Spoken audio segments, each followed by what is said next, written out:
All right. Are you able to see my presentation or is it still back on the end Mhm. of it? No, it looks great. No, Okay. it looks All right. wonderful. Making sure I've got it on the right screen. You've got two screens here, so I don't know which one it's going to show. And Zoom is not showing me which one it's showing. I am going to turn off my video. My maybe. Yeah, there we go. Just so I'm not making funny faces because I do that whenever I'm in teaching too. So, No problem. okay. So I wasn't really sure what to, what to provide for this. I did send something to Phyllis, so hopefully this is what you expected from this. This is beekeeping equipment. Um, you know, trying to make it as informative, maybe from the basic beekeeper, but then maybe from just what do you need to start off with. So, and please feel free to ask questions as we go. I'm going to try to turn on so I can see everybody's face on my side. Maybe not. Okay. So the basics, basics of what do you need to start with beekeeping? This is probably one of the top questions I get from a lot of people whenever they ask me, what all do I need to do? I've heard it's expensive. So I tell them mainly the basics of getting started. What do you need? You need a hive, which we call woodenware, protective equipment, tools, and of course the bees. You can buy a whole lot of other stuff, but this is the basics to get you bees in a hive. So this is a sketch of a hive. Most of you are already familiar with it. You sound like you all have bees currently. But again, someone may watch this later that doesn't have it or doesn't know the terminology for some of the stuff from the hive. So again, there's all kinds of different variations of hives out there. You'll hear lots of different names for them from, horizontal, long Langstroth, Layens hives. There's a flow hive. What we commonly will use is the Langstroth hive. That's what's demonstrated right here on this screen. And I believe the majority of us on this is exactly what we're using here. And a lot of it is, as Deb was saying before we got on here, stick with what you've got because so that way everything is interchangeable. And something with the Langstroth hive that you'll learn is they're two different sizes, but like everything inside of it is interchangeable based on the size. But to go from a Langstroth hive to maybe a Layens hive, they are not interchangeable, the frames that we'll talk about. So keep that in mind when you are selecting which type of hive you're going to start with. You may want to experiment and try different ones, and that's okay. Just know that sometimes your equipment won't transfer from hive to hive. So in the next slides, we're gonna break down this Langstroth hive into individual pieces and their names.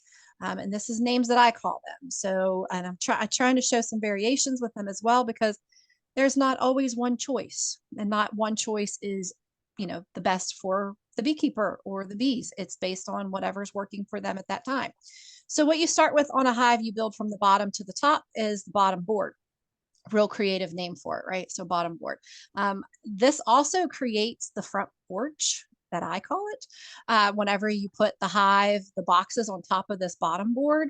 So it creates a little spot for them whenever they're coming in and out of the hive. You'll notice some bottom boards do not have that in pictures. They don't have that front porch image or in some of the images that you'll see here. And again, that's just a preference on how you're going to keep the bees and if you have to transport them or move them around a lot. On the left side of your screen, you're going to see the solid bottom board. Rightfully so. It's solid. There is no openings at the bottom of that board. Whereas on the right, you're going to see that screen put there. That's that wire mesh screen that we use a lot as beekeepers, and that keeps them, an open in the bottom. What are the preferences between them? What's the best? I personally use screen bottom boards only because whenever I was doing my research originally, it was recommended for screen bottom boards, and that's what I bought. And I'm not going to switch over and not use what I bought. A lot of people think that screen bottom boards help with mites because the mites drop out of the hive and drop in underground. Some think it helps with ventilation, and I say some because this is strictly, we can't talk to the bees. The bees can't tell us which one they prefer, right? So it is what works in your area. I have done some talking with a lot of people up in Canada. They use screen bottom boards too. Not always because of the temperature, But they experiment with them as well. And again, on the bottom board, one of the things that I've seen, I do have one bottom board that I am working with right now, is whenever I open it up, it is probably a little bit, a little dirtier in there after winter when they can't get outside and clean their hive. But bees typically are very clean natured and like to clean out their area of their living. So those are the two different bottom boards.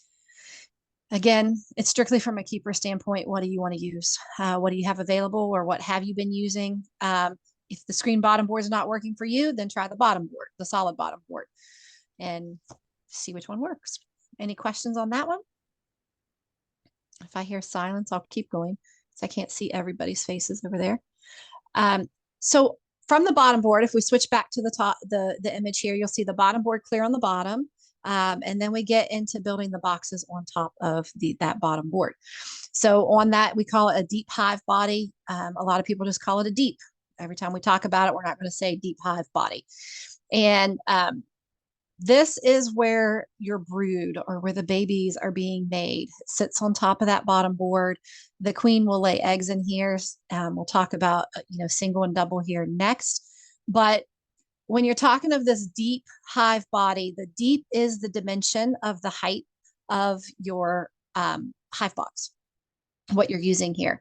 And note to a lot of beekeepers, whenever I started this, I immediately thought you had to use this deep hive as your first box on the hive.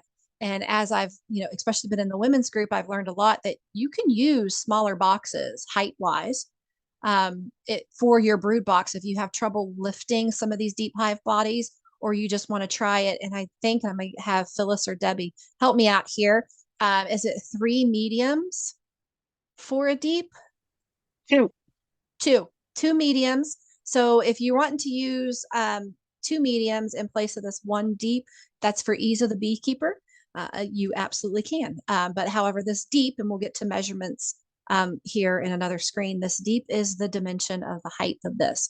You'll also notice I put on the screen, you have a choice of an 8 frame or a 10 frame. That is how many frames fit inside the box. And those frames are interchangeable between an 8 frame and a 10 frame Langstroth hive. You're able to switch between them. They are the same width and the same length. The difference is you just take a couple out of them for the 8 frame. And what that means is an 8 frame is lighter for you. There is no right or wrong. The bees are okay with either one that you want to do, but it's more on what you can lift and what you can manage, because you want to make sure you're able to take care of the bees and not hurt yourself while you're doing it as well. And it's your preference which one you want to do. You can see in this picture the assembly of it, the handles on it. All of this is different based on wherever you're purchasing from, or if you're making them yourself. And the most important thing is making sure that it stays together to protect those bees. And again, the bees haven't learned to count yet, so they can't really care about 8 or 10 frame. They just want a place to snuggle up in and make babies. So the big debate on the hive body, or that brood box that you have on top of your bottom board, is whether you use a single brood or a double brood. And again, when I started this, it was what I taught or what I was reading, because I had no mentor. I had no one around here that was helping me. I didn't have the women's beekeepers at that time. And everything that I was reading said do a double brood box for where I lived. And you ask 10 beekeepers their thoughts on this, and you're going to get 10 different answers. It depends on what you want to do and what you can manage. Some believe that running that double brood box, which means that you have 2 of these in going into winter, that it provides more supplies for your cluster of bees to survive through the winter. Whereas others believe that if you have just a single brood box, it's plenty of food for them if you get them supplied up before winter. But it requires less room for them to manage over the winter. And again, it is a beekeeper's preference and how your bees can survive. You might live in an area that, you feel more comfortable running a double brood box because you feel comfortable that they have enough supplies going into winter and you won't have to manage them or feed them before spring comes around. And again, try both ways and see which you prefer and which one your bees can survive through the winter for. We're having a strange winter this year. And I know for me, I'm doing a little bit more than I have did in the past 3 years at this time of year. So, that double brood, I have most of mine on double brood boxes. I have one on a single brood. So it'll be interesting to see how I feel coming out of this. Any questions, or Phyllis, Debbie, anybody else have any comments to say on the single or double brood box, which is that box onto there? All right, so here is the measurements. And I'm going to start talking about the supers. We'll switch back real quick. On top of this, you see the deep hive body or the brood box there on the bottom. And on top of that, you will have they call it a medium hive body. This is something that cracked me up whenever I was reading everything. I could not figure out how do I know I'm buying a honey super versus a hive body? And there was never anything explaining to me that it's just based on what's kept inside the box. There's no difference in the assembly. There is no difference in the making of this boxes. The sizes are different. You can see the shallow, medium, and deep sizes. The length and the width are all the same. It's the depth or the height of that box that is different. And that means your frames are different. But a honey super is where they're going to make the honey, and a hive body or your brood box is where they're going to make the babies. And that's the only difference between these boxes. You can make a brood box out of a medium. You can make a honey super out of a deep. Obviously, look at that weight over there on the right. And these, I've never measured mine, weighed mine. I just found this on the internet. But a deep full of honey, that means all 10 frames, because this is based on a 10 frame hive, weighs 80 pounds. And I don't know about you, but that after a while, I'm not sure. Maybe one I could lift and then I'd be done. Mediums are 50 pounds, shallows are 40. And again, this varies based on how full your hives, your supers are. And again, it's just, is this where the honey is, or is this where the babies are being made? This one right here I have as a honey super. Any questions? Okay. Inside that hive, we have frames. That's what's going to provide the support within the hive for the wax construction. I have two different sizes shown there. One is a deep frame there on the left. You can see it's a little taller. These are upside down, by the way. They go in the other direction into the hive. And then the one on the right is for a medium. And if you don't have an automatic nailer, these are painful to put together by hand. They just take forever. So assembling these are real fun. And you can notice on the one on the left, you'll see some glue slipping out of that. Obviously, when you're assembling something, make sure you are gluing each one of those areas that you're putting it together and nail them so that way they stay together. But those are your frames. Those are wooden frames. They do actually make plastic frames that you can use. And then on the right, what has to go into those frames are foundation. And again, this is a preference of the beekeeper. There is wax foundation or there is plastic foundation. And this is the base layers that the bees start to build the honeycomb on. In the picture over to the right, you will see on the bottom that black foundation is plastic. A lot of people like plastic because it is stronger, it is sturdier, especially whenever you're spinning honey. But it's also easier to if you had to clean off something, you could scrape it off of that plastic foundation and reuse that foundation. Whereas wax, if something happened to it, you're starting over because that wax does get damaged. And sometimes when you're spinning the frame, that wax can come apart as well, and you have to start over with foundation. And getting a built out foundation, the bottom is just flat, brand new. Up on the top, you will see that there are some wax built out already of the honeycomb. When you buy plastic foundation, you want to make sure that it has a wax coating on it, the bees wax coating, so that way the bees start to produce that honeycomb on the plastic foundation. I've tried it. I honestly, I was a wax foundation person for the longest time, mainly because that's what I read. And then my dad tried the plastic foundation, and we could not get them to build out any honeycomb on that darn plastic foundation. And we coated it and coated it and coated it in wax, and I just gave up and I tried another type, and it works fine. So you just have to see what works for you. But we do have both now into that. Any questions? You guys are quiet. I'm not used to this. I'm used to teaching teenagers that have a hand up saying, "Can I go to the bathroom?" All right. So yeah. And here's the inner cover. So back on our hive, you got to cover these hive bodies up. And on the left, what we have is a telescoping lid. It has a lip around it, and a lot of people do put that metal covering to protect the cover. And you can see an inner cover, which is that flat piece that has a hole in the middle that's used in that telescoping lid. And I met a gentleman here locally, an old beekeeper. I call him my old timer, and he was explaining to me about the ventilation in the hole. And again, talking to other beekeepers are like, no, that's not really, what's working on it. I was always told it helps with ventilation. There's a little notch in your inner cover around the lip. I apologize, it's not showing it in this picture. But in the wintertime, because that's how I was taught, I put my notch in the back or in the front of the hive. And in the summer, I put it in the back of the hive because they say that helps with ventilation with the air coming up through the hive. And I can probably demonstrate that whenever we get off the screen if you have questions with that.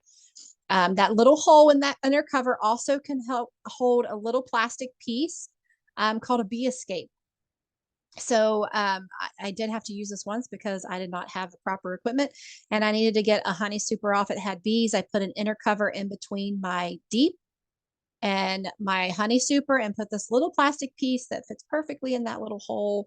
And the bees went downstairs. It took them a couple of days and they could not get back up into my honey super. And it worked great, but you do have to wait a couple of days for them to all get smart enough to go down that hole. And it worked. So there's lots of uses for that little hole besides just a handle when you're carrying it. On the right side, you're going to see a migratory lid. These hives are typically used if you're going to space your hives closer together, because as you can see, that lip on the left side does create a gap in between hives stacked side by side. And on the right, there is no lip, so you can stack them pretty close together. And that's used a lot of time when they are moving hives, especially when they're moving them out west. During migratory season. They migrate them out west, want to space them as close as possible. So on the truck, they can fit as many as possible. Notice with the migratory hive, you do not need an inner cover. It sits flat on the top of that box and it closes up the top of your box. And again, this is personal preference. I use the telescoping lid. I'm going to try a migratory lid, mainly because that's what I have seen at the Women Beekeepers Retreat. And I want to try it.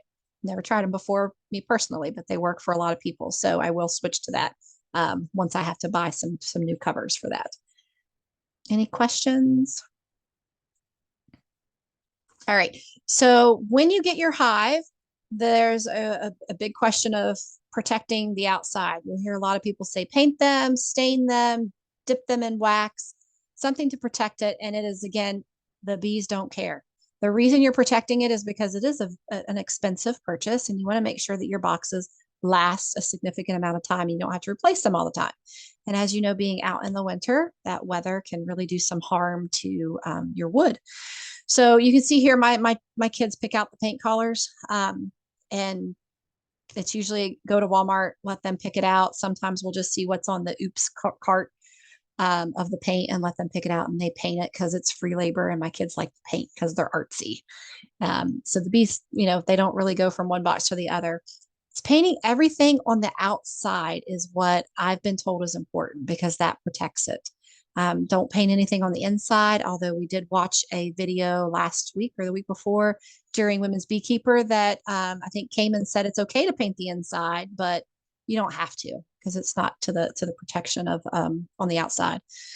Staining, I have never done personally. I met a friend recently that is trying to stain theirs now to see, just judging how long it lasts compared to when they paint them, and dipping in wax. Now, the only thing I will say with wax, and I would love to hear some other people's comments on this. I did buy one off of Amazon for the person who asked that. I bought two off of Amazon, one unpainted, unassembled, and then there was one kit that was an amazing deal, believe it or not, during Black Friday. And it was a whole beekeeping kit. And my friend wanted to start, and we couldn't pass up the deal. It was a great price. It came, the wood was beautiful. and it was high quality, the cheapest I've ever had to buy this because I was a little nervous, but getting it that cheap. But it was dipped in wax. And she tried it and she had it for a year. And in the sun, that wax just did not stand up like it did for my paint. And within one season, she had her bees for one summer. We were already having issues with the dipped wax. A lot of people use it. I personally didn't have success with it, but others might. So if you find something that is dipped in wax and want to try it, I'd love to hear what your experience is. I did not have a very good experience with it. It was immediately, if literally felt like the wax was obviously just sludging off of it because of our sun. And we had a whole bunch on our cinder blocks that was on the bottom, but none on our box. And the boxes ended up turning black. And we actually, she's already had to replace it. This is her second year, and she's replaced them all already. So that's just my thoughts on it. Others, again, are very successful with dipping them in wax. And there's, some people don't do anything to them. Some people say you should paint them all white. A lot of people paint little pretty pictures on them. My daughter being one of them, with the artsy talent that she has. Her hive that's in our backyard has, creations on it that she's done. And it's your preference. There's been lots of studies. Do the bees migrate to a collar of box? Do the bees migrate to, do they need to have that different collar to orient to their hive? And you'll find all kinds of different results for it. And most of my hives sit like this, side by side, with enough room all around them for us to maintain them. And I will say, in my backyard, my middle one struggled this past summer with keeping bees, but I think it was more of around the queen just was terrible. But a lot of people were like, no, that's because they're migrating to the ones on the right. You need to have some kind of indicator. And I'm like, it's been my third year and we've been okay with it. So I think I'll stick with what we've done and just get a better queen this year. Entrance reducer. So I was talking literally to somebody today at the high school where I'm at, and they were like, that thing that shuts the front door. And I laughed because that's what I call it too. It's an entrance reducer, but when you're explaining to somebody, they don't understand what an entrance reducer is unless they're a beekeeper. And I'm like, it kind of shuts their front door like we have to shut ours. You don't leave your door open all winter long. You don't leave your door open when you're not there because you can't protect your home. And that's what this entrance reducer does. When you have a weak hive, especially, you want to reduce the amount of space that they need to protect the hive. This is their entrance in and out of the hive. So if you envision that bottom board and then you set your deep hive on top of that, there is a gap where they enter. This entrance reducer has two different openings. One is a smaller opening, and then you see the larger opening here on the entrance reducer that I'm showing. I use the smallest size whenever I am starting a new hive because there's not as many bees to protect the entrance, but I also move mine to the smaller opening in the wintertime. So in the winter, they don't have as much to also to take care of down on the opening. And then I will open it up to the bigger size or remove the entrance reducer completely if it is an extremely strong hive that needs a lot of ventilation because it's hot inside or it's just hot where my hives are, and I'll remove the entrance reducer until they need it. That smallest hole, and forgive me because I forget what the opening size is, also helps with critters in my area. A lot of people will put what's called a mouse guard on the front of their hive. And the old timer that I met here, he was like, all you got to do is put an entrance reducer on there on the smallest setting, and your mouse, typical mouse, will not go through that smaller hole. I've had other people tell me they will. I've had no problems, and my hives are in a field with a bunch of mice because my cat brings them to me every morning to show me that he caught a mouse, and they've never gotten in my hive. So whether it's right or wrong, I keep it on the small, and I haven't had a mouse issue yet. Okay, so now we got the hive completely put together. Everything is on the woodenware, and now you want to set it on something. Now, some people just set it directly on the ground or on a pallet or just on some 2x4s on the ground, especially obviously if you're going to have many, many, many hives. You don't want to build a hive stand for each one of them. It is a personal preference for you and how you maintain your bees. But the important thing to remember is all hive stands can be different. There is not one correct method for a hive stand as long as your hive sits on it sturdy so that it doesn't wobble or get knocked over. And you can use anything that you can really imagine. The one on the left is one bought. Someone bought it from Amazon, I believe, that they sell them on there. It has a nice little rack on it to put your frames in there. It's plastic. And the one in the middle, someone constructed from PVC pipe. And then on the right, you can see I just use cinder blocks and wood because we have a plethora of cinder blocks in my backyard and it's free. And that's always nice for me, is free. The thing that I always make sure is that mine are 18 inches or higher off the ground because I have lovely skunks that like to come around and we're battling them right now. And the best thing that I can see with this is all of ours are 18 inches or higher off the ground. And the skunks just eat everything around the front. They may try to get into the hive, but they've never been successful at actually getting, anything out of the front of my hive. It just keeps them away from it. But it does annoy the bees. But, you know, I'm not a fan of skunks. So we'll figure out how to get rid of them. The other thing you need to remember with your hive stand is don't get too high with your hive stand.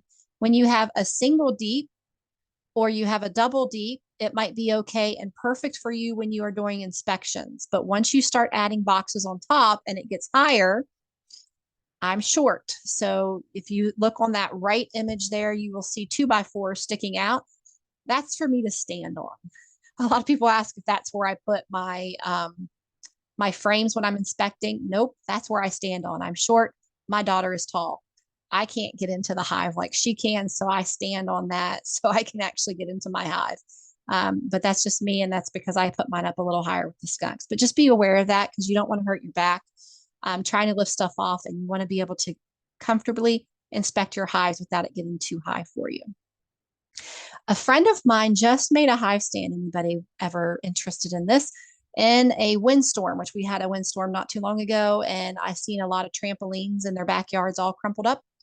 Well, my friend collects those frames from the trampolines, and they're curved, but you put two of them together, and then he crafts something on the side of them, and they make wonderful hive stands because it's metal, and he cuts the bottoms off of them so they're a little bit lower for him.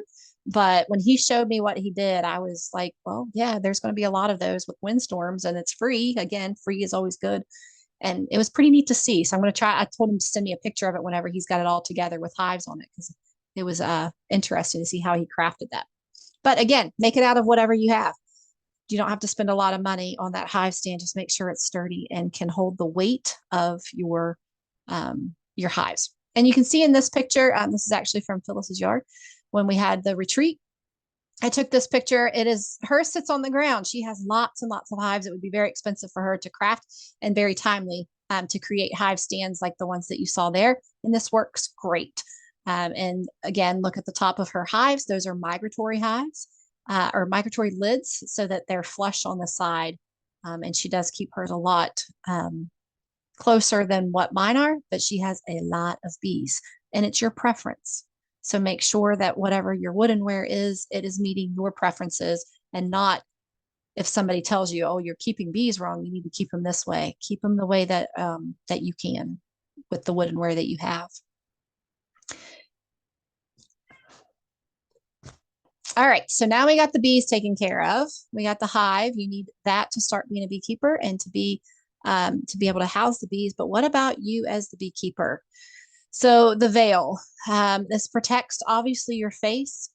Botox is free from the bees, but your eyes don't like being stung. When I first started out, a lot of people in my family, when they would come around, they weren't wearing veils and they learned quickly that, yeah, the veil's okay.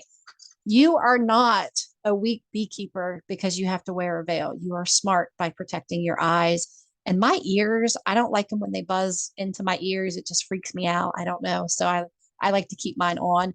And I have a veil like this that you see in the picture as a standalone veil, just whenever I need a quick peek down at my hives. So just a veil, again, protect your face, protect your eyes. A known fact is if a bee stings your eyes can't swell, so you will go blind from that. That scares me. I wear glasses, but they can still get behind those glasses.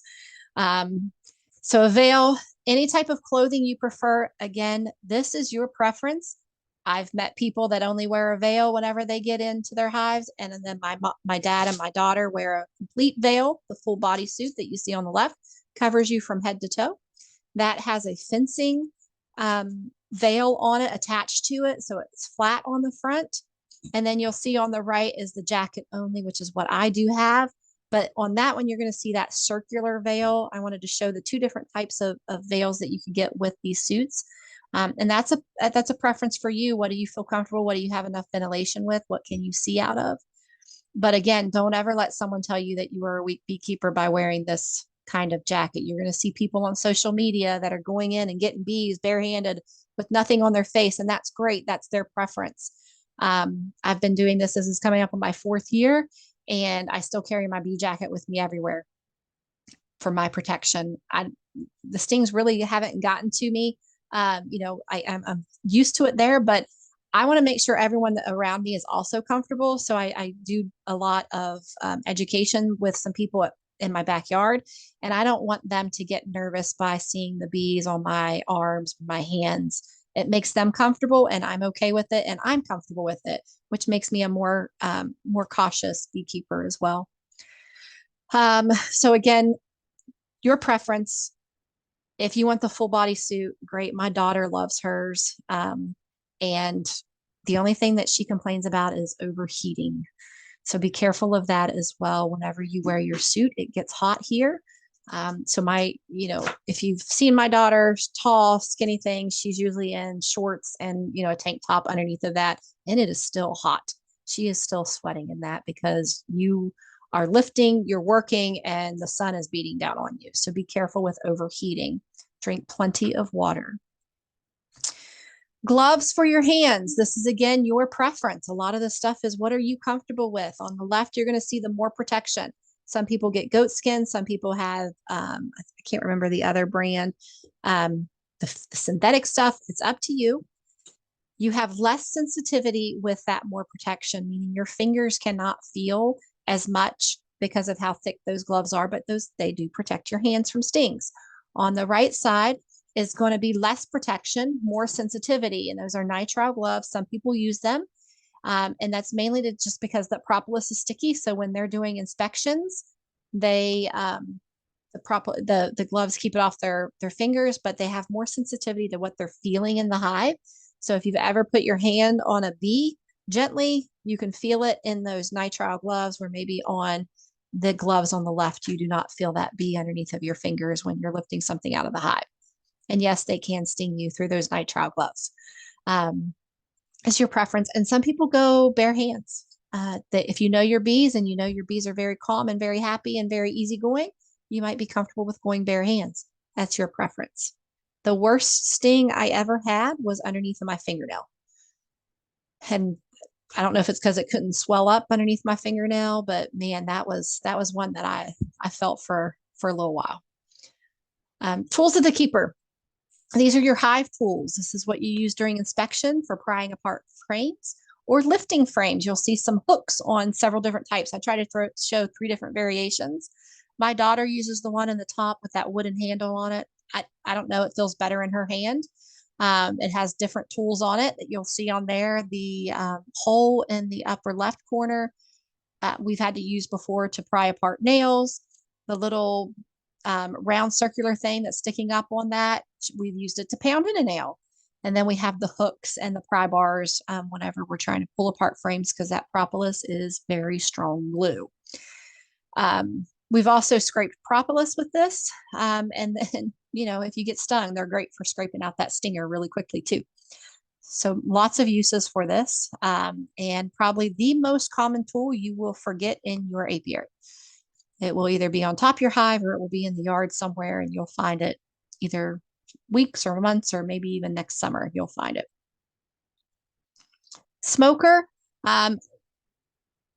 Whenever I was learning this, they're like, this calms the bees during your inspections. So know how to light your smoker.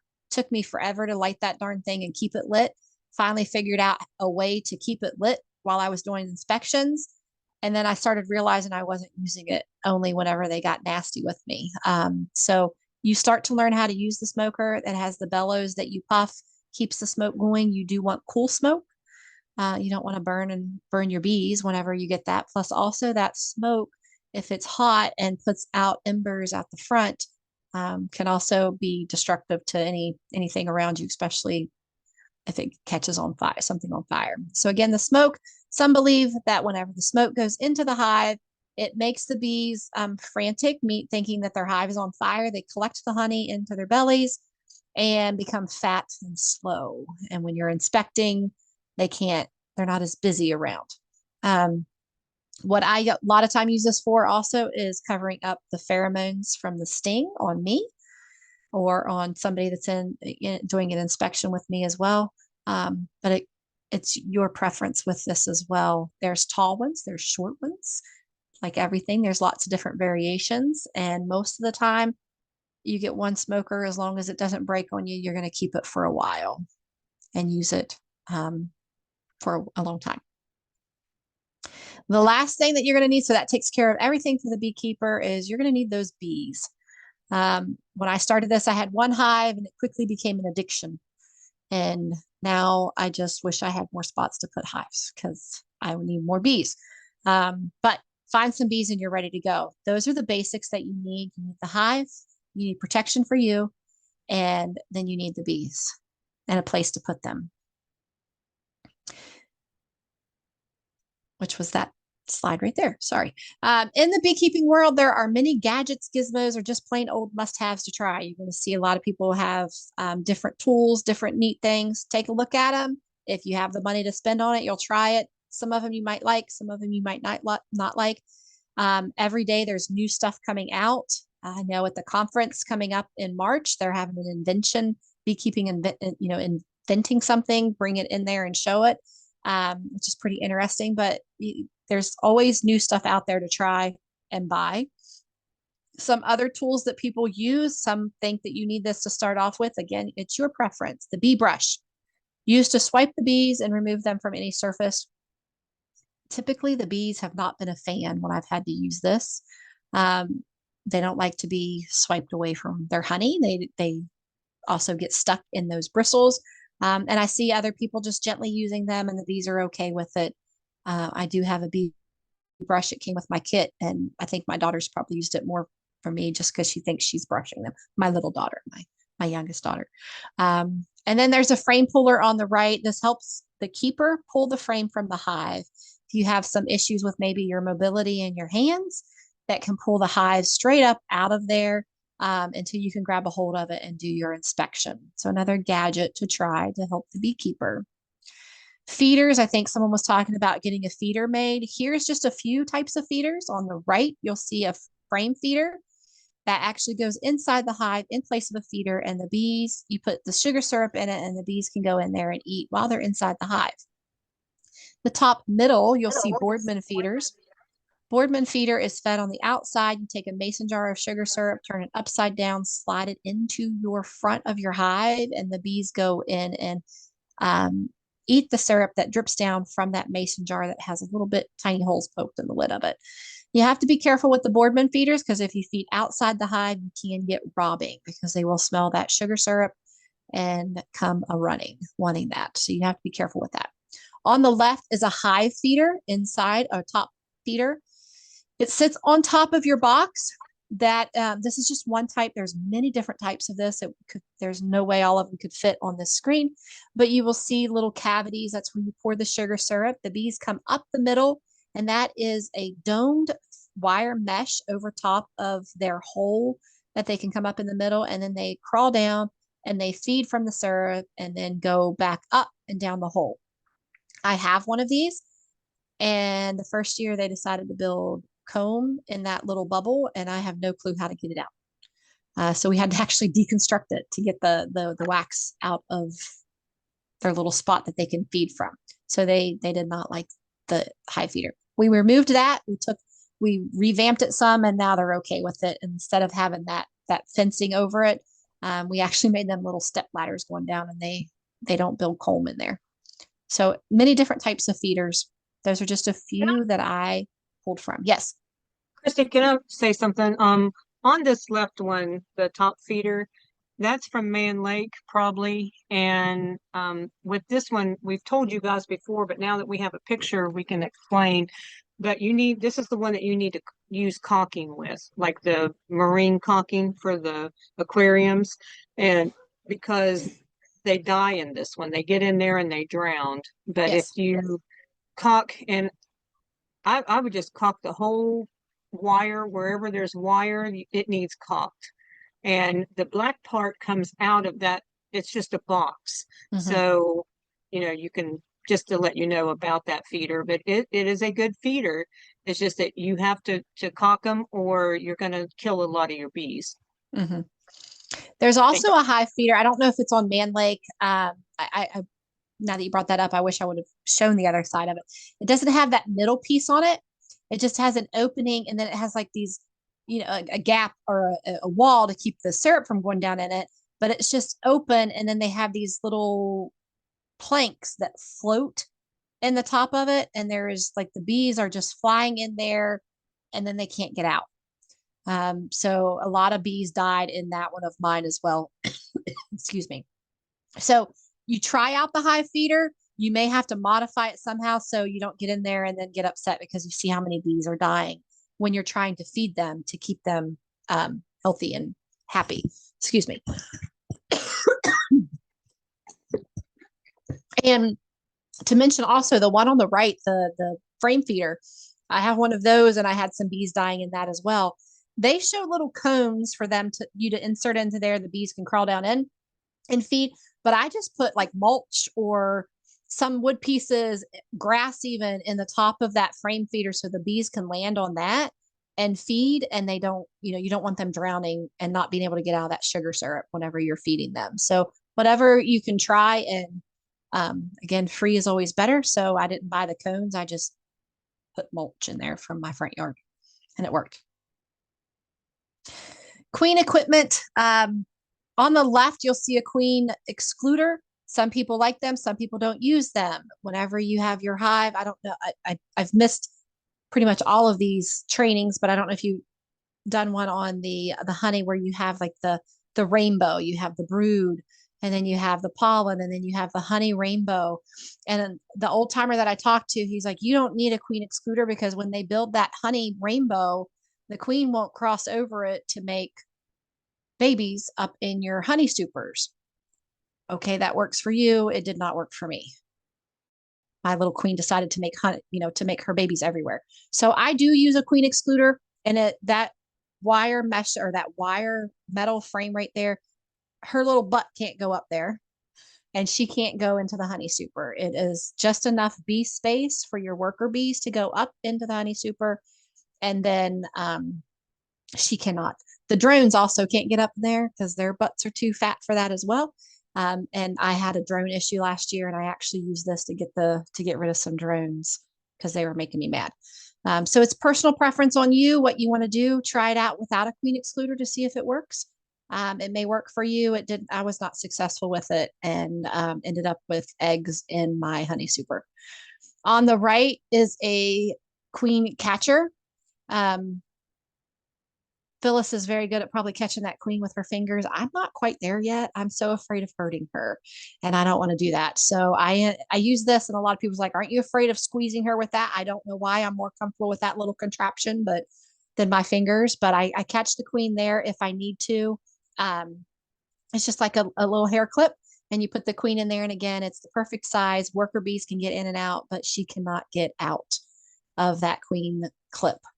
And in the middle, this little tool here, again, I am not fancy by no means, but this gadget was a lifesaver for me because I can't catch the queen by hand and mark her. But this helped me be able to mark my queens. So it slides. It has two slides on it. The one there that you see on the front makes that little plunger go up and down. And then that yellow piece on the back, it slides the vent, as I call it, on the top open. You lay it flat on your frame above the queen and let her walk around in there, and you close the vent, and then you push up the plunger until her butt is a little tight to that top and mark her, and it works wonderfully for me. And I love that thing. It stays in my bee jacket pocket with me all the time. But that's personal preference. My dad hates it. He is afraid of clipping that queen whenever he shuts the top door. So he doesn't like it. So it's your preference. There's lots of different types out there as well if you're not good with marking your queen by hand. Suppliers. I was chuckling whenever you guys were asking about Amazon. When I sent this to Phyllis to say, is this what you were kind of looking for? I didn't have this in there. I added this last week after talking with somebody locally where they can get stuff. So all suppliers are not the same, as they were saying. So they have different specifications because all hives are going to be different. However, do the bees have a preference? They do not. They don't care if you buy from local or a big supplier. They're not able to tell the difference. Here's some suppliers that I listed. Bearsville Bees, as we talked about, is a West Virginia supplier with West Virginia resources. And I will give a shout out. They are amazing supporters of all things beekeeping. I've talked with them at a couple of different times, and they are just amazing at the support. And I love that they make their stuff from West Virginia wood. It's just it makes it so special that your hive has that. Man Lake, Data, and I can never say it wrong, Data, whatever. Those are probably your two bigger ones. A lot of people use them. Man Lake has a lot of different supplies on their website. They do have a catalog book as well. Same with Data. There was another one. It was blue something. I can't remember what it was, but Miller Bee Supply. I actually use them. I like them. They're cheap, but they do not have a lot of other stuff besides just woodenware. And there's Better Bee and even Amazon. And yes, I've bought from Amazon. Amazon also has other tools. But notice with Amazon, as Phyllis pointed out earlier, it's not Amazon selling it. It is suppliers selling it on there. So you need to see who you're purchasing from on Amazon. Amazon is just the source to get you to purchase it. And Amazon's tools for the buying and the shipping resources, but it is suppliers or local people or other suppliers posting on Amazon so that you can purchase it. So just make sure you review the Amazon. And there's no shame in buying from Amazon as a beekeeper because you're probably buying from somebody who who makes the equipment in their local area, and that's the only way that they can sell it on there. The same with hive tools. I've actually seen some stuff on there from some of your bigger suppliers. It's maybe like overrun of something, and they put it on Amazon to get rid of it quickly. So again, lots of different suppliers, and this by no means is the entire list. You can make it yourself. You can find free blueprints, free methods of doing it online, um, or try to construct one yourself. See what you can come up with. And what else is out there? There are so much bee equipment out there. There is no way anyone could do it in one presentation. Search for beekeeping equipment and new things come up, and I stare at something like, how does that work? I don't even understand it. You have a 3D printer. You can actually print beekeeping equipment.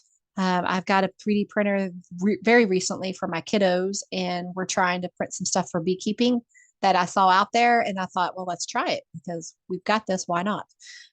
They're obviously making other stuff, but you can also make your equipment that way as well. Lots of stuff that you can do. And again, the bees aren't going to tell you if they don't like it or they do like it. Lots of stuff out there. And I hope I didn't bore you guys too much. This is probably everything that you guys already knew, but very, very good to have at least some images for stuff. Any No, it was questions? wonderful. Because you guys Wonderful. have been really quiet.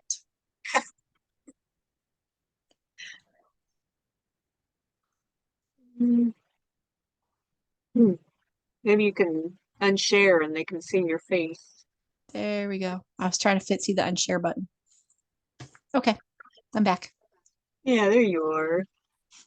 No, I enjoyed it. The only thing that I have to say is when you took a picture of mine, those are not our magnetory lids. Those were hurry up and cut a board Oh, out and throw on there. but it's the same It was concept. funny. They were flat. They were Well, flat. our magnetory lids they have a rim on the inside, if you remember seeing those, and then that way we can Yes. feed with them. So, Yeah. but and then sometimes when they use the flat ones, they put like either a feed sack or insulation, like the hot water tank insulation, or duck cloth like we have. I really liked it. Rick hated it, so I quit using it, but I think I'm going to go back to it because they covered that with propolis, and it's good to have that on the hive. Yeah. So, We do have uh, one question. If you're yeah. wearing a bee jacket and not a full suit, what are the best kind of pants to avoid stings?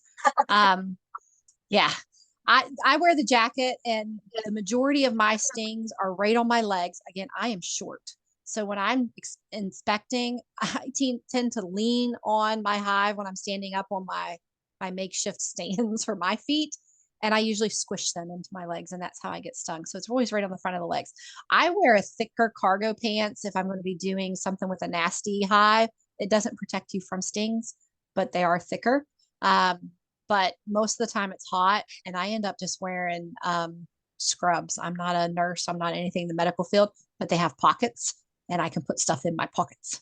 Hmm. So it doesn't protect you from stinks for that piece of it. But avoid black pants, avoid tight pants, because the tight, obviously if it's tight up against your skin, most likely you're going to feel those stings. But Straight legs.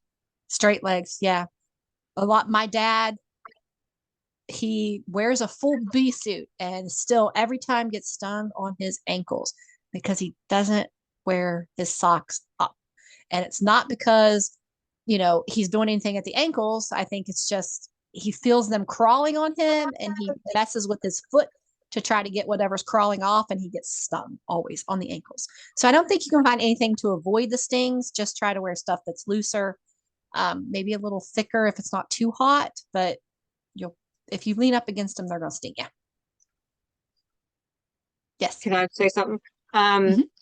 I know the other when I was doing that honey thing, I showed you on my daughter's leg that she had, and I thought I put it in the presentation, but I didn't. But I just made gaiters out of material, put elastic at the top and elastic at the bottom. And whenever we're really into the bees, where we're shaking them and they're falling on the ground, I put those on, and it covers up my shoe. And you can do an elastic, on the bottom where you can put your shoe in it so they don't rot up.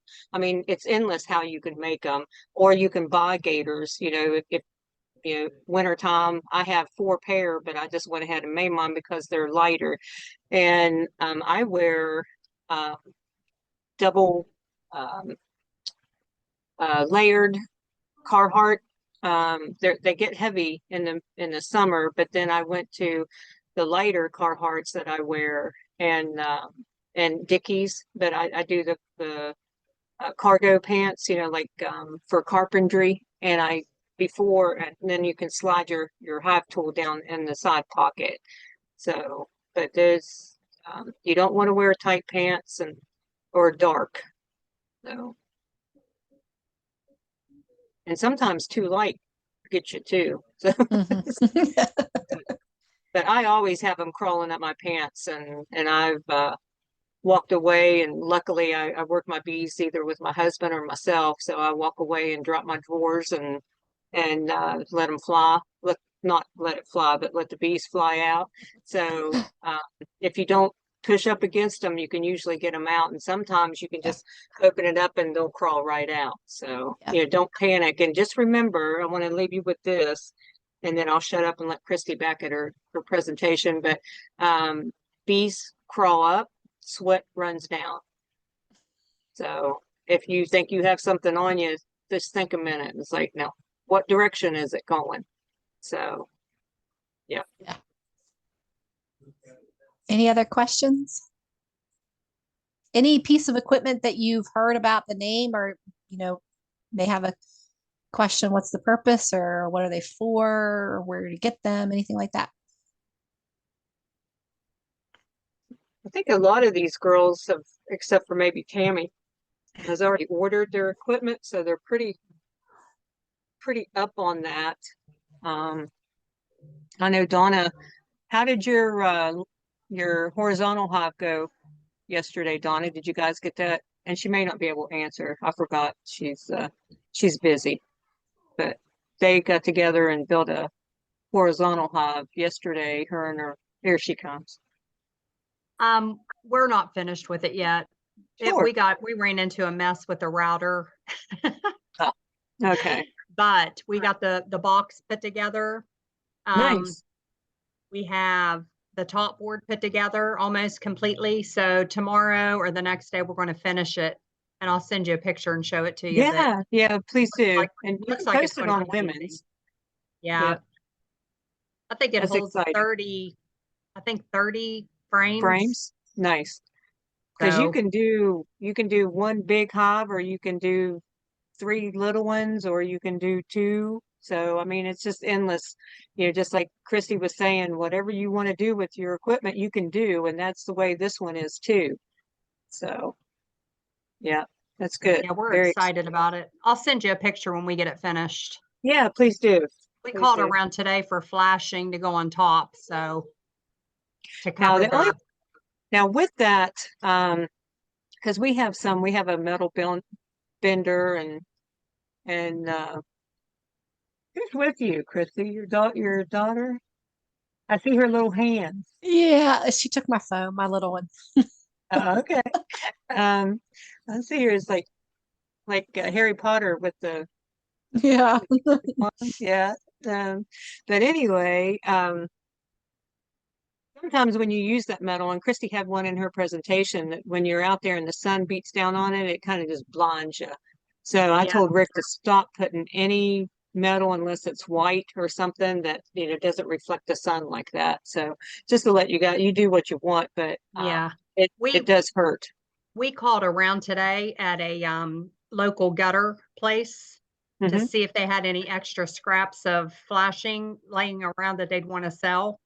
And I actually had white and cream, like an off white, like a There you khaki, go. that Yeah, tan color. So that's what we're going to do. We're not going to use the the metal. aluminum. Hmm. Yeah, good. Yeah, your eyes will thank you. Yeah. No. We have another question. Seen hive wraps for winners. Does anyone use that here in West Virginia? Personally, I don't. Again, whenever I was learning this, reading, and then I talked to the my old timer that's local, and he told me something with hive wraps. He was like, when he first started, he was wrapping his, and then when we had these wonky winters like we do right now, the bees got confused because it got hot inside earlier than it was hot outside, and they started flying and declustering, and then he lost a lot of hives that way. And he chalked it up to the hive wraps and stopped using them, and got better success after that. We don't, to me personally, we don't have significant of winters, especially this year. Um, and I've never used hive wraps, and I've been pretty successful without them. I do know some people locally that I've driven by have used hive wraps. Um, for me, I've never done those. I've used them one time. I did eight out of all the 100 that I have, but I picked eight and did those, and they didn't come through winter any worse nor any better than the other that I did not. And it's time consuming. It's hard. I used black tar paper, and it when it gets cold, it's hard to bend. But if you do choose to, and if you live in a cold climate, there's nothing wrong with it. Mhm. But just remember, like Chrissy said, they get warmer faster. And if they're warmer, then they think it's time to lay eggs. So, and then if it gets cold again, then they can't cover that big, large brood. So a lot of those will die. And you'll get chilled brood is what it's called. But but if you have a lid, that is the telescope, like Christy said, you showed with the metal on it, then you want to wrap or take your wrapping and put it all the way up under that, because a lot of people I see put it like down 2 inches or an inch beneath their lid, and it kind of opens up, and all that rain, and snow goes in there. So why wrap it? Because it'll freeze against your hives, and then it's even worse for them than if you would have just left it alone, because it would have just maybe blown on there and then fallen off. So if you wrap it, then you're going to wrap the first one on the bottom and then the second one, and sometimes, because you want the top one to overlap the bottom one. So again, it doesn't rain in there. And then you can just put a little hole in the front. You can, Kathy wraps hers every year and is successful with hers, but she lives on a real high mountain, and she has the wind, and it's more for the wind breaking than it is, for warmth. So she lives in the Somerville, Beckley area. So Summersville, put an S on it, Summersville, yeah. So, and then you can take it off, and you can use staples, and then sometimes you can use shims, to staple on there, and then you can just take it off and wrap it. And we kept it 1 year, and it was like, that's all we did. It seemed like we moved it. It was always in our way, so we ended up putting it in the trash. So, but it can work. And don't spend your money on those cozies from Man Lake. Just do it the cheap way, DIY it, and then to see if you really like it, because they're not cheap, and you can't oxalic acid with them on. I did that for a guy. Luckily, I only burned a little hole in them, but they don't do well with a heat gun. Yeah, thank you, Debbie, for laughing at me. That's me. If I can ruin it, I'll do it. Any other questions? Oh, Debbie has a new cup. You're on mute, Deb. Oh, that's cute. You're telling us all about it, but you're on mute. Duh. Yeah. Mary's daughter drew my logo for my Aw. business, The Magical Bee. And then for Christmas, my niece come across my logo and put it on a cup for me. Oh, it's so cute. But Mary drew that for me at Lewis County, or Lewis Yeah. Fair. Yep. Yeah, that's cute. It is cute. I like Very it. cool. And it glows in the dark. That would make a cute t-shirt as well. It will. Mhm. Nothing All else?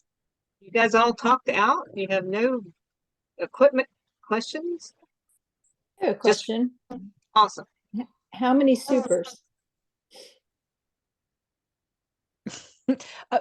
I'll tell you how I do it, and then some other people do it differently. Again, everyone's different. When I started off, I actually only had one super because I only had one hive, and that's what came with it. Again, I was self-taught before I met anybody else who was a beekeeper. And then as my collection grew, I got more hives. I don't like, I'm not big time like some of the other ladies are. So whenever I have a super and it has frames in it with honey, I actually take the frames out and put other frames in it instead of buying the woodenware, because I'm not big time and need to just take a whole box off of it for the honey super. So if they fill my one up with my 10 frames completely, then I take those out, and I have it's not Rubbermaid brand, but it's the cheap Walmart plastic containers that the frames fit perfectly down in them. And I will actually take them out of my honey super. So I only buy one box. I buy more frames and foundation than the box. And I take them out of my honey super and I put them in this plastic container, seal it up. I keep it in my cooler basement. And I've not had any issues with storing them until I'm ready to extract. But again, I don't have thousands to extract. Last year, we extracted from 3 hives throughout the season. So it works for me. I think I've ended up getting up to 2 supers per hive as a count for me, just in case it gets to be a big, I can't keep up with it. But it worked for me with 1 super per hive and just more frames and foundation than the actual box. I always suggest to do 2. So, because when one gets full, then you can take it, and if you're set up, then you can spin it out and put it back on while the other one's filling. And with you, Sherry, you probably have already drawn comb, but like, Donna, Emily, and Tammy, they don't. So they're gonna, one might suffice, but I would always like to have that second one for when that first one gets filled. Then you can, put it back on. maybe under super because they are foundation, and then leave that at the top. Because if you take that totally away, they may just bypass that foundation and swarm on you. And so, and that's another thing that you might want to do is, if you're going to use a queen excluder, is put that foundation right on top of your brood area, and then the queen excluder on the one that they're filling or whatever, because if they won't hardly pull out the foundation if it's excluded with a queen excluder. Why, I have no idea, but they tend not to do that. So keep that on top of your brood area, and then exclude it on top. So you can pull a frame even if they haven't capped it or it's not dry enough? well, that's where your refractometer comes in, and you can take that in 3 different locations on that frame itself. Well, you can give it a shake test, and if nothing is dropped, like on a lid or something, or on your frames, don't do it above a bunch of bees because you'll never see it drop. But take it somewhere where you can just shake it on a flat surface and see if you have droplets. And if it is, then it's too wet, so you can't pull that one. But Okay. if it makes the shake test, that's hard to say, the shake test, then if it's still uncapped, remember that one I showed you in that honey prep, it was all uncapped, but it was under 18. And a lot of people would say, no, you can't pull that, but I did. And you can think, if it's one per 20 or 40 frames that you pull, then that one's not going to hurt that chunk of honey. So it won't make it ferment unless it's like in the 20s. So, Okay. but if it passes the shake test, then yeah, then you're probably pretty set. And Okay. if that's the only one that is uncapped, and you have others that you're going to spin from, I would say you'll be fine. Now you just got to get to that point.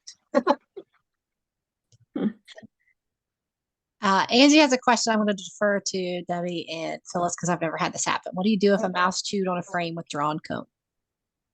You just try to kill that sucker, and you just leave it alone. If it's drawn comb, even in your honey super, it is what it is. You can cut it out, because you can get their little germies off of it, and then you can spin it out.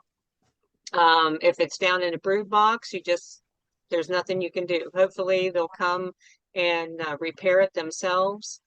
And if they don't ever, then that's one frame that you might want to start all over with. If it's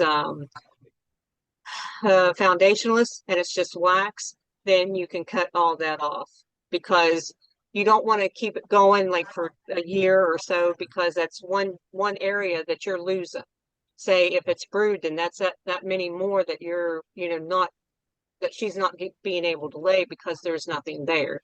So if they go all summer and they don't want to do that, then if it's honey, then you can scrape it and feed it to the bees or whatever. Or Debbie has put it in the top of on the lid, and or underneath the lid on top of the frames, and they come up and eat that. So they get back their own honey instead of giving it to the biggest hive in your yard. When you open feed like that, which you guys will understand what open feed is later, but just remember that the little hives usually do not get much of the open feed. So you need to feed them inside their hive. Okay, this was a frame that I had left over from, I don't know why I had it, but I put it in my garage, and then I found it a couple weeks ago, and that's the mice had gotten into it. It doesn't matter. Did they eat a lot? Oh, the frame that was in my garage, they chewed on it. Yep, but did they eat a lot? No, just about a square inch.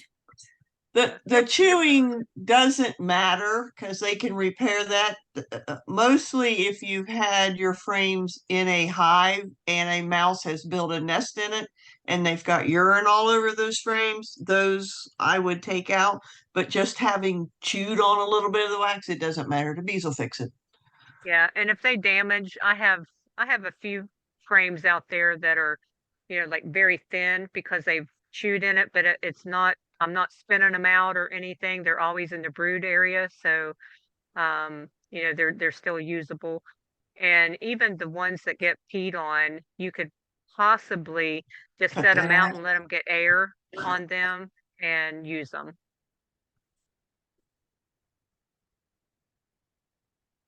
Thanks. Oh, you're welcome. I have a question. Of I course can't do. hardly hear you, Terry. Can't hear me? Not really. Couldn't hardly hear you Tuesday either. Now can you hear me? Yeah, man. Woo! Sorry. You're fine. So I have some frames in the freezer that was not, the honey was not capped. And I thought I would feed that back to the bees this spring. So since I have a feeding shim on, can I, just for the space, can I, like, I have enough to put 2 frames per hive. Can I just lay those in there? Like lay them, because can I lay them in there this, like, if they, like, later on, like, not now, I do have some sugar on there, sugar cakes on there, but later on, can I just lay them on there, or should I just go ahead? I run a medium and a deep and then a medium. And I know you said before, like, if I go to put a box on, don't put the queen excluder on, because if it gets cold and they move up, the queen won't be able to go up there, like in mid to late spring. So, and I didn't want to put them down in the medium, that's the brew, because I don't want to lay an eggs in it. So can I just lay those on top there, like where those cakes are? Like if the take the cakes out and put that in there, would that be okay? Yeah. I wouldn't see why if as long as your frame fits, then you can do that. As long as I can get in there and just lay it in there. Mhm. Or should When I you just agree. wait? Should I just wait? Would it be better to wait until I need to put the first super on and then stick it down in that super and let them go ahead and do what they want with it, cap it, whatever, fan it and cap it or whatever? Better to do that. Doesn't matter. Well, If you need to feed and you have that yeah, available, just give it to them. yeah. Okay. If you have to feed, I mean, and you don't care that you're not going to reap the reward of it, then yeah, feed them. But if you want it to stay, for your kitchen, then wait and put it in the super, and you can use it as bait. Okay, I have another question. Sure. And it's not about equipment, but so I used Apivar and the spring. And so when the time is up, how long, like, well, actually the time was up last week and I didn't take them out yet. Yeah, And I you're thought about taking them out yesterday. I'm like, nah, I'm just gonna go ahead and leave them in there because I know Rhonda's left them in there. I know David has left them in there and didn't do anything. But I also didn't take them out and scrape them halfway like they said to. I didn't do or move them. I I just didn't. never do either. That's why maybe mine aren't, working as good as they should. So yeah. So how long? So I left them in there, but how long would you wait? Like you have to have them off for 2 weeks before you can put a super on. But how long would you wait to do your first OA? Or would you? Oh, I've done them with them on there. I think that's the only reason the ones that lived. When I put Apivar in there, I also did oxalic acid just because everybody's in Fairmont and Morgantown was losing their bees. So it was like, heck with that. So I did OA and I did not kill them. And they were using Apivar and they were losing them. Yeah, that was last year. Yeah. Because the one guy around here, he uses I don't know how long he's done it, but I know for several years he does mite away strips in the fall, oxalic through. I don't know how much he does oxalic through the summer, but I know he does some. And then he always puts Apivar in the spring, and he hardly ever loses a hive. That's why I went ahead and tried that this year. But so I can oxalic anytime then with that. Yep. Yeah, that door's open. And I went out and looked at my bees yesterday. I was so, every little thing just is exciting. Yeah. They were bringing pollen in, but I don't know where they're getting it. I know I don't know there was orange pollen. a light yellow pollen, a dirty looking yellow pollen, a gray, and a dingy looking green. That's what I think saw them. the gray is maple. It's kind of off whitish. That's maple. And then in the purple or pink in that like henbit.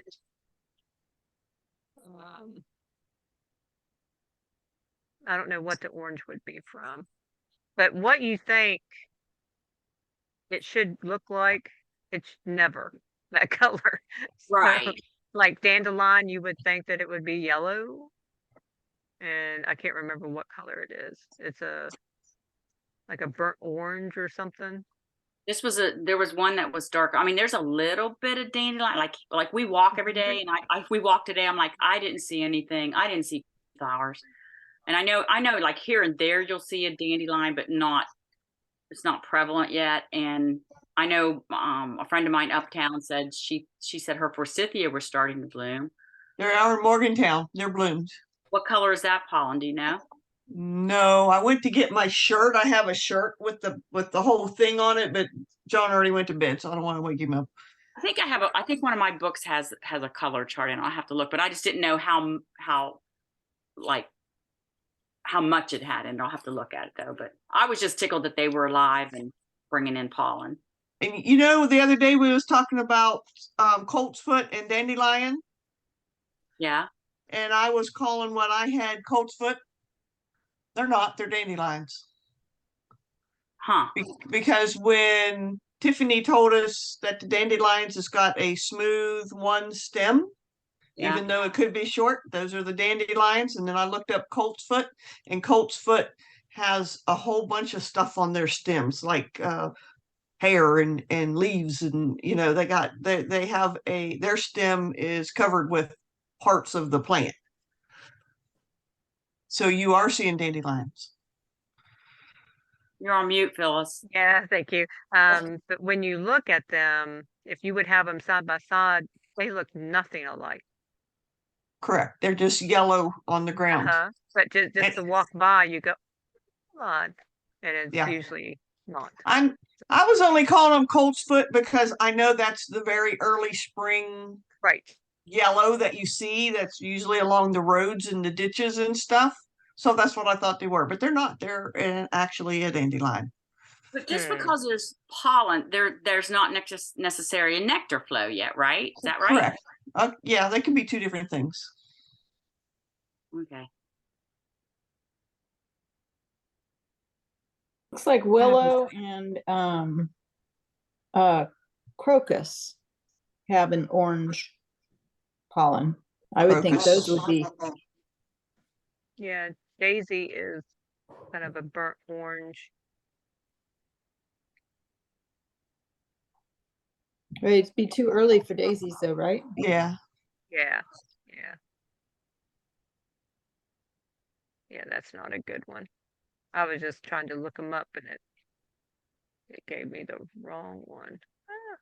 Yeah, on that shirt I got off of Wickwas Books, it has spring, summer, fall. Oh, that's good. Neat. And it has all the colors in the little squares, but you guys will see it at the conference. He'll have more. Yeah, that's a good one. Because a lot of It's a bright yellow shirt. It's just a cool looking shirt, and I had to have one. Get one and wear it when you're checking your bees. Unzip it. Okay, that matches color. Match it up with my shirt under the. Yeah. I have a question. Sure. I got some frames that have never been used, but they don't have a foundation in them. They just have these wires kind of zigzagged. What are those for? For wax, you burn those wires into them. Well, even at those from Bearsville in his lay-in ties, the frames have wires that run in there, and so his plastic sets in because he uses the plastic, and it's kind of like just holds them secure where they don't buckle because they're so much bigger. And because summer in the heat, then they can buckle. I've never seen that in a Langstroth hive though. No, Like, no, not Langstroth, just the lay-ins. right. And they're huge. They're Mm-hmm. like that tall where the Langstroth is like that. But with I've never seen them used with plastic foundation either, because that usually just snaps, right in. And with that, if it's the normal wire for wax foundation, you can't use the plastic foundation in that unless you secure it somehow, because sometimes the bottom's open and the foundation will fall right through. I did that. I had a whole bunch of them fall out because I had them in the wrong frames. Yeah, I put wax on mine. I was just going to say, Phyllis and Deb, the lay-ins, the frames that they give me has a starter strip, and it's wax Mm-hmm. that they melt into the wires that go down. Mm-hmm. I didn't know. I thought Deb, did you say they were plastic? There is plastic that Oh, you can okay. get. Yes. Okay, I didn't know that. Mm-hmm. I've seen them at Hive Life. I don't know if Bearsville has them, but I did see them in Hive Life. They're plastic and they kind of snap, but they just set against those wires. Christy, I wrote you a message. Okay. Um, yeah, I've never seen them. And starter strips are just you can get a sheet of wax and cut starter strips however long you want them, and that and you can turn the frame upside down like Christy was showing us with her frames. They were upside down, she said. Then you put that wax or that put that starter strip in there, and if you had wax, you could wax or melt that and put it on each side to secure that. So, but the ones with wires, sometimes they, like, we had some, and that's where you would put a bobby pin to hold that wire secure. Um, and they're different. We tried them one year and we put them in when it was like 85, and they all melted, and it was a mess.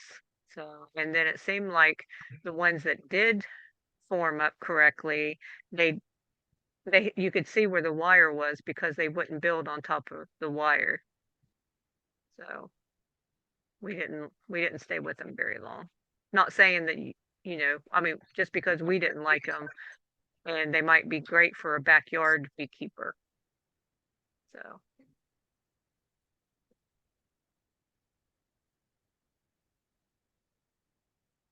anybody have any more questions about anything? It doesn't have to pertain to equipment.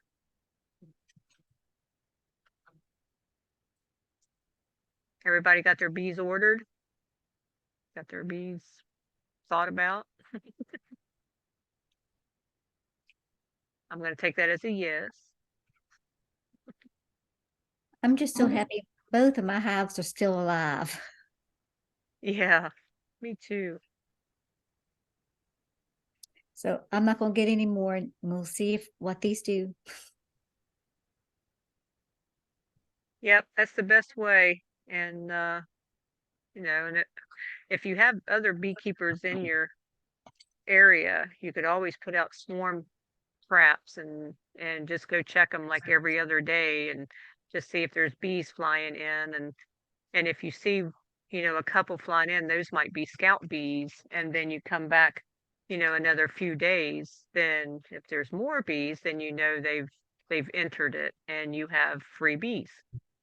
And if you get those, if you catch them in swarms, then you might treat them as fast as you can, because they're not on brood, and that's where the mites live, except for on the bee. But if you do your oxalic acid, then as soon as you put them in, a hive, and it all depends how long you've let them out there, because they could be brooded.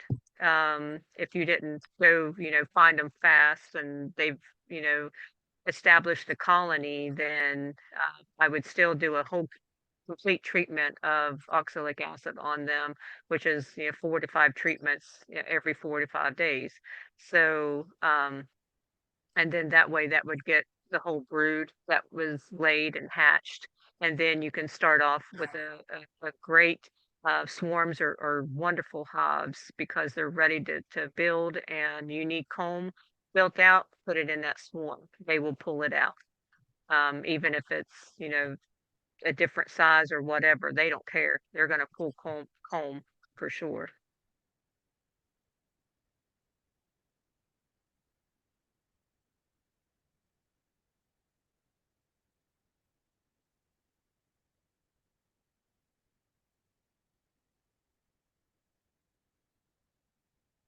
So if that answered your question. So I don't think you asked a question. I just made a statement, didn't I? I'm like that. So don't give up. That's what the whole bottom line is. If your bees do, end up perishing, then don't give up. You can put a swarm trap up and put somebody else's bees. Once they leave their hive, then they're fair game. Don't let your neighbor say, "Those are my bees." It's like, sorry, dude. Yeah, they're in my box now. And vice versa. You can't say that to him when you lose a swarm. So, but well, I think we can call it a night if you guys can't think of anything else. Greatly appreciated your presentation, Christy. You did a great job. Thank you. I hope it was what you expected. It's every bit of it. Yep, every bit of it. The only thing is that I don't know if I told you that or you've read it, but I just wanted, all of us that have been around for a while, we all have businesses in the bee world now. And so if you would like to tell them your business name and um, your Facebook page, and they can watch you do Yeah, your bees. sure. So I can finish up with that then. I don't do bee business like how Phyllis does bee business. I actually have a couple of things going on right now. I have one where I do a lot of education. I go to the libraries and schools and take stuff there. Fairs do, speaks on that. Um, but I recently, with a lot of help and support, we are starting the apiary at the mill. And if you haven't seen that Facebook page, please go see it. It's at Jackson's Mill. It's going to be an apiary that we can use for education, hopefully youth education as well as adult, but starting with camps, doing some donations to get this up and running. I'm really excited for it. I think there's such huge potential that we have for this there. So one of them is the apiary at the mill that I keep just recently started on there on Facebook. The other one I have is Honeybees with the Turners.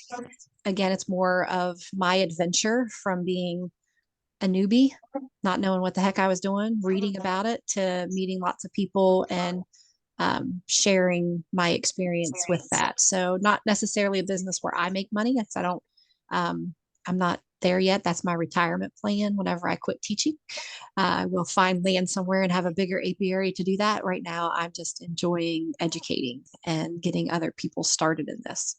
But the apiary at the mill is my biggest push right now. Donations, trying to get it up and built so that we can get some hives on there so that we can start doing some training.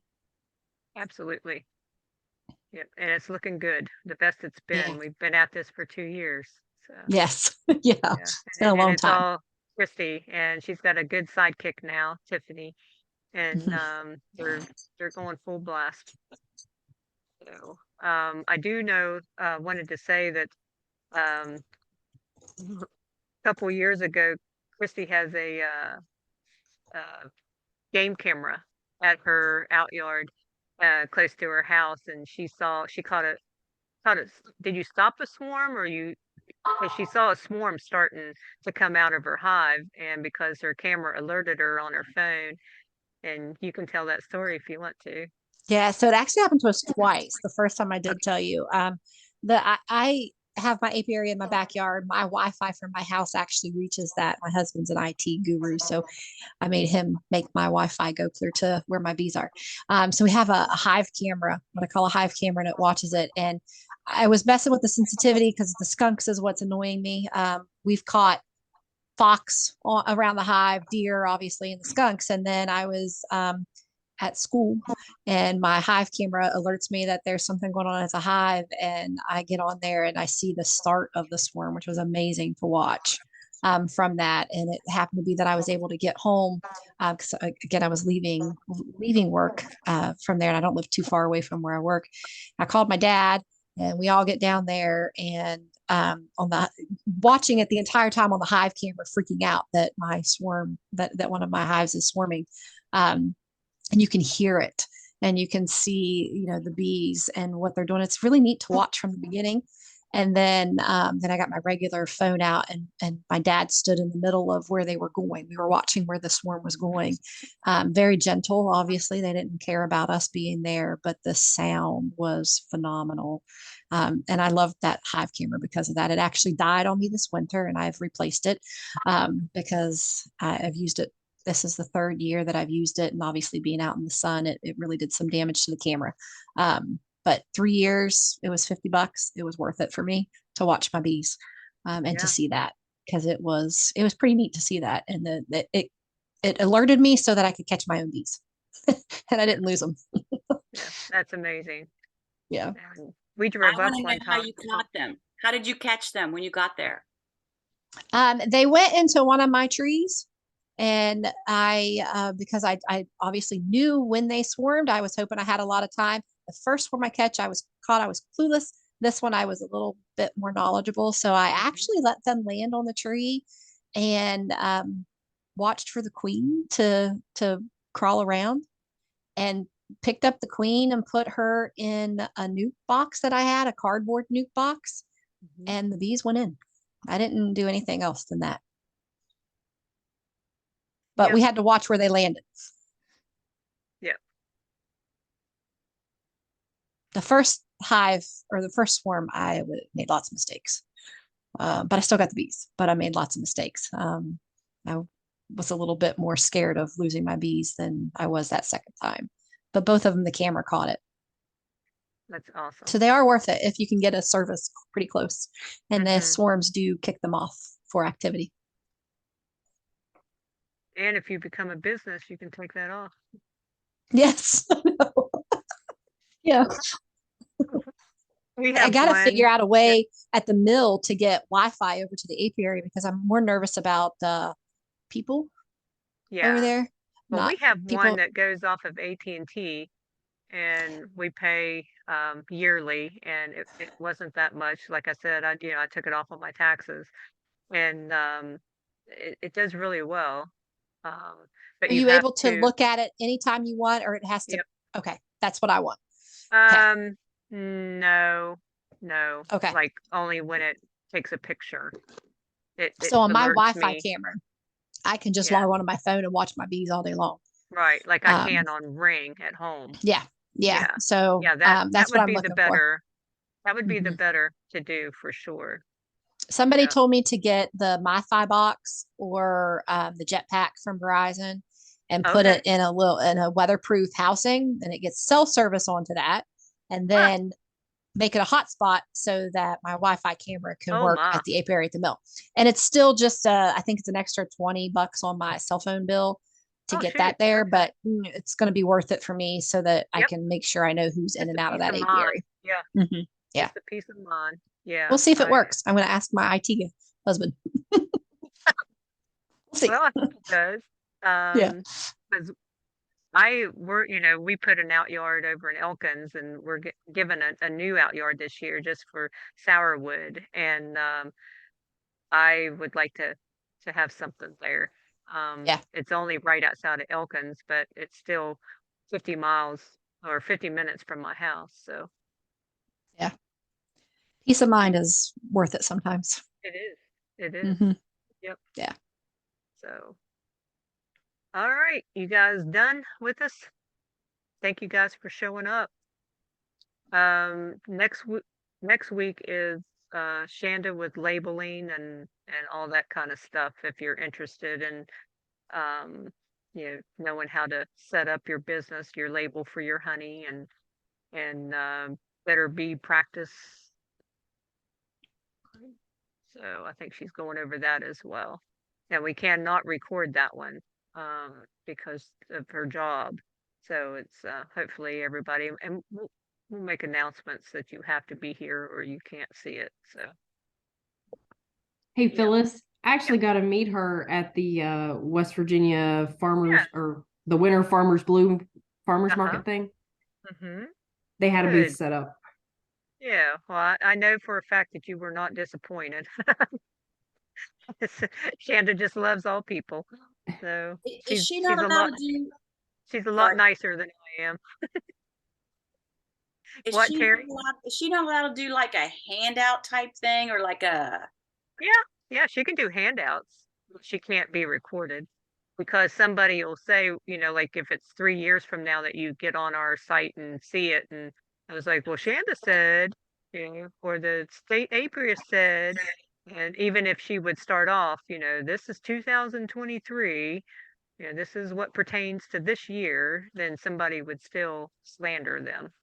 So they just nip it in the butt and said, no, they That's can't what I do it. just wondered if she could put it on, like, on a sheet and then put it on women's page. Like these are the criteria, but I didn't even know if she was allowed to Well, do that.